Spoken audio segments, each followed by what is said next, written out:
ধর্মের নামে বাংলাদেশে যারা রাজনীতি করে তারা বিভিন্ন রাজনৈতিক স্বার্থের কারণে তারা এক দল আরেক দলের বিরুদ্ধে লাগালাগি আছে। যেমন একটা আসনে যদি জামাতের এক প্রার্থী দেয়, সেখানে যদি চরমোনাইয়ের আরেক প্রার্থী দেয়, তাহলে কি হবে? এখানে ওই ভোটার তো ওই ধর্মীয় ভোটার, যেগুলা কিছু ভোটার আছে না, ওরা মনে করে আল্লাহর কাছে তো জামু, আরে ধর্মীয় এক দলের ভোট দেই, আল্লাহ আমারে ভোটার বানাইছে। হ্যাঁ, ওরা তো শিখাইছে কারে ভোট দিছেন, সে যদি অপকর্ম করে সে দায় আপনার নিতে হবে, এটা ওরা বুঝায়। কিন্তু কাজেই ধর্মীয় দলকে আমি ভোট দিব, যে লোকটা নামাজ কালাম পড়ে এরে ভোট দিব, এই ধরনের একটা কিছু ভোটারের একটা মনস্তত্ত্ব কাজ করে ওই যে ভোটের মাঠে আর কি।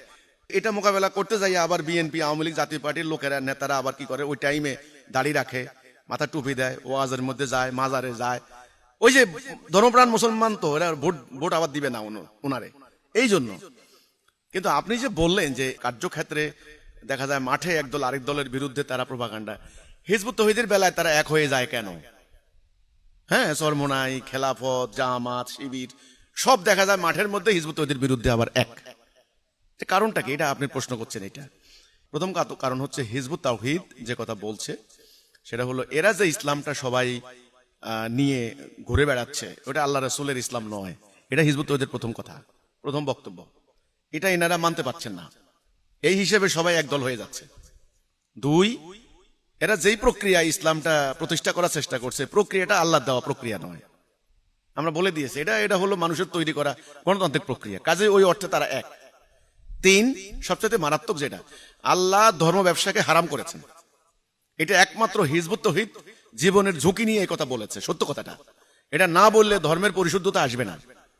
কিন্তু এনারা এই ভোটের কারণে ভোটার নষ্ট হয়ে যাবে, এই সত্য কথাটা এই জন্য বলে না। বলুক না, চরমোনাইয়ের লোকেরা বলুক, কালকে জামাতের লোকেরাও বলুক, অথবা খেলাফতের লোকেরাই বলুক যে ধর্ম ব্যবসা হারাম, ধর্ম ব্যবসা করা যাবে না। আরে মিয়া, তবলিগের মাঠে ওই যে মাওলানা সাদ কান্দলবি, উনি খালি এই কথাটুকু বলেছেন যে ধর্মের বিনিময় নেওয়ার ব্যাপারে। ওরে বাপরে, কি মারামারি খুনাখুনি হয়ে গেল, 250 মানুষ আহত, 2 জন মানুষ খুন।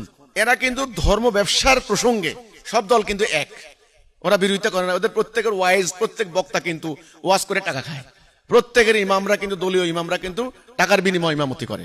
মানে ধর্মের যে বিনিময় নেওয়ার ব্যাপারটা, এই বিনিময় নেওয়ার ব্যাপারটা এনারা কেউ মানে জনগণকে বলে না, একমাত্র হিজবুত তৌহিদ। হিজবুত তৌহিদ বলছে নো, ইসলামের নামে কোনো বিনিময় নেওয়া চলবে না। তো এই ধরনের কিছু বুনিয়াদি বেসিক আসল যে ব্যাপারটা। আরেকটা মারাত্মক ব্যাপার হচ্ছে হিজরত।